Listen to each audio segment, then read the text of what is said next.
தலைவலி ஆனால் காதோட இந்த பகுதிகள், காதோட மேல் பகுதிகள், எக்ஸாக்டாக இந்த இடம்லாம் இந்த இடம் இருக்குது இல்லைங்களா, டெம்பிள்னு சொல்லுவான் இல்லையா, இந்த இடம் இங்கே இங்கே இங்கே காதோட பின்பகுதிகள் உங்களோட இந்த இடம் வரைக்கும், எக்ஸாக்டாக கழுத்தோட மேல் பகுதி, தலையோட முடிவு, அந்த இடமெல்லாம் உங்களுக்கு 2 பக்கமும் வலிக்கும். சிலருக்கு ஒரு பக்கம் மட்டும் வலிக்கிற மாதிரி இருக்கும், ஹெவியாக இருக்கும் அந்த ஹெட்டேக்.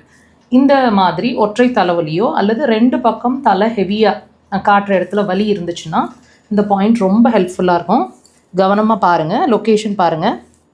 கால் பாதத்தில் சுண்டு விரல் அதுக்கு பக்கத்து விரல் 2க்கும் இடையில் மார்க் பண்ணியிருக்கிற இடத்துல இருக்க அந்த பாயிண்ட்.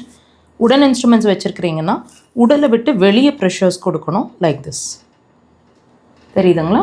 விரல்கள்னால் இப்படி கிளாக் வைஸ் டைரக்ஷனில் 2 கால்கள்லையுமே ப்ரெஷர்ஸ் அதே இடங்களில் அதே லொக்கேஷனில் ப்ரெஷர்ஸ் இருக்கணும். 3லேருந்து 5 முறை. அந்த ப்ரெஷர் அப்படிங்கிறது 10லேருந்து 15 செகண்ட் டைட்டாக இருக்கணும். உங்களுக்கு நல்ல வலி இருக்கணும், கடுக்கடுன்னு வலிக்கிற அளவுக்கு ப்ரெஷர்ஸை கொடுங்க.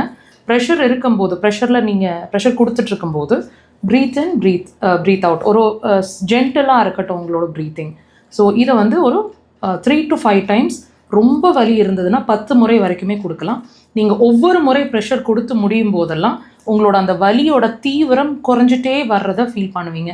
தயவு செய்து அதுக்கு மேலே தேவைப்பட்டால் உங்களோட வலி மறுபடியும் எக்ஸ்டெண்ட் ஆகிற மாதிரி இருந்துச்சுன்னா கண்டினியூஸாக கொடுங்க. ஒரு 10 டைம்ஸ் ஆகுது. First day, second day, third டேலெல்லாம் அந்த ரீசன், அதாவது அந்த வலி வர்றதுக்கான ரீசன் பிரேக் ஆக ஆரம்பிக்கும். கண்டினியூஸாக ஒரு 10 நாளாவது கொடுங்க, தேவைப்பட்டால் அதுக்கு மேலே.